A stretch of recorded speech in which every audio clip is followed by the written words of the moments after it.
Madame la représentante de la Banque mondiale, Messieurs les représentants des bailleurs de fonds et chefs d'agence, Monsieur le représentant du PAM, Monsieur le représentant de la FAO, Monsieur le coordonnateur de la CNSA, Madame, Messieurs les hauts cadres de l'administration publique, Mesdames et Messieurs les représentants des ONG, de la société civile, du secteur privé et du monde académique, Mesdames, Messieurs les membres de la presse parlée, écrite, télévisée et en ligne, Mesdames et Messieurs, ma présence à l'ouverture et à la clôture de l'atelier sur la crise alimentaire et nutritionnelle traduit tout l'intérêt que je porte à la question de la sécurité alimentaire et nutritionnelle, qui est une préoccupation quotidienne du peuple haïtien à côté de la situation sécuritaire.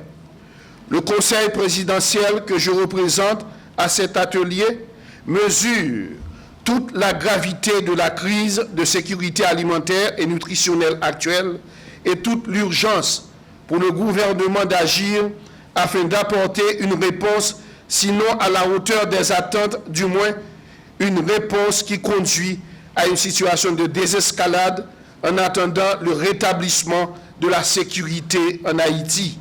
Condition minimale pour une reprise économique, pour un renforcement des moyens d'existence durable de la population, donc une amélioration de la sécurité alimentaire et nutritionnelle. J'ai pris note de toutes les opportunités et de tous les avantages pour un pays comme Haïti, d'élaborer et de mettre en œuvre le plan de préparation aux crises de sécurité alimentaire et nutritionnelle qui permet notamment de dégager une vision partagée de la crise alimentaire pour une réponse multisectorielle et consensuelle à la hauteur de la gravité de la situation. Mobiliser des ressources techniques et financières d'un éventail de partenaires, institutions humanitaires de développement pour apporter une réponse la plus ambitieuse possible. Jeter les bases pour une prise en charge responsable et durable par l'État haïtien de la question de sécurité alimentaire en Haïti à travers une approche inspirante servant de cadre de référence au gouvernement subséquent. J'ai pris conscience aujourd'hui de l'existence de cette crise alimentaire et de la nécessité de déclarer au niveau du Conseil des ministres qu'il existe en effet une crise alimentaire actuellement en Haïti.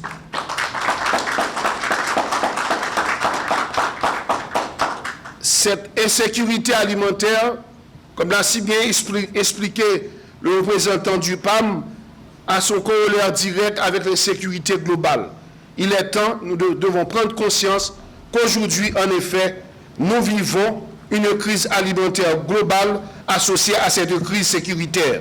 J'ai pris conscience du défi de gouvernance de la sécurité alimentaire et nutritionnelle qui limite les effets multiplicateurs des programmes d'intervention mis en œuvre et entrave du coup l'exercice des fonctions régaliennes de l'État, notamment ses fonctions de régulation et de redistribution dans un contexte de pauvreté et d'insécurité alimentaire massive.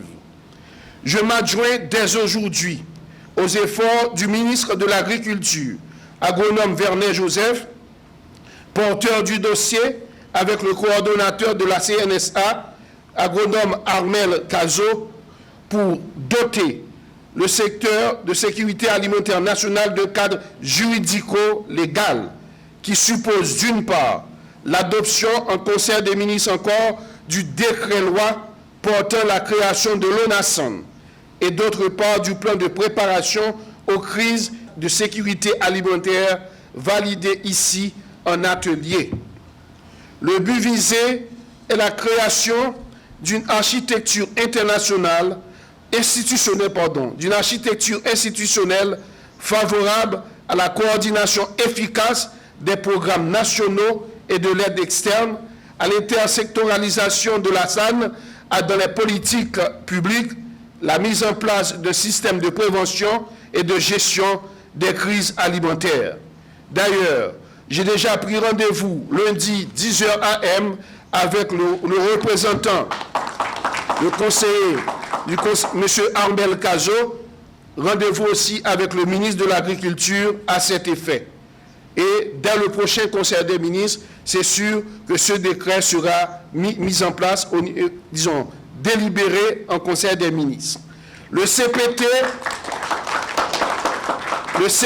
salue l'engagement des partenaires techniques et financiers dans cette démarche.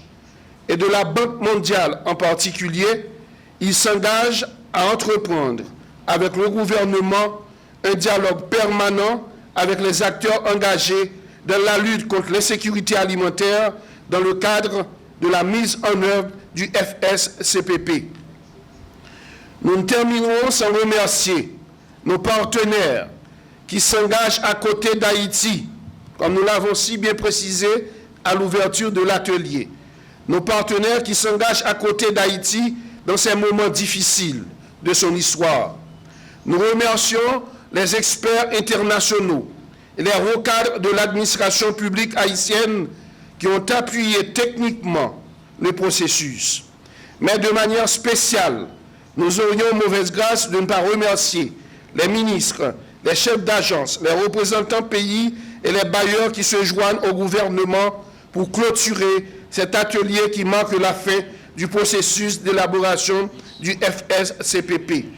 Les consultations stratégiques avec nos partenaires financiers débuteront une fois le plan soumis officiellement pour assurer sa mise en œuvre. Merci à tous.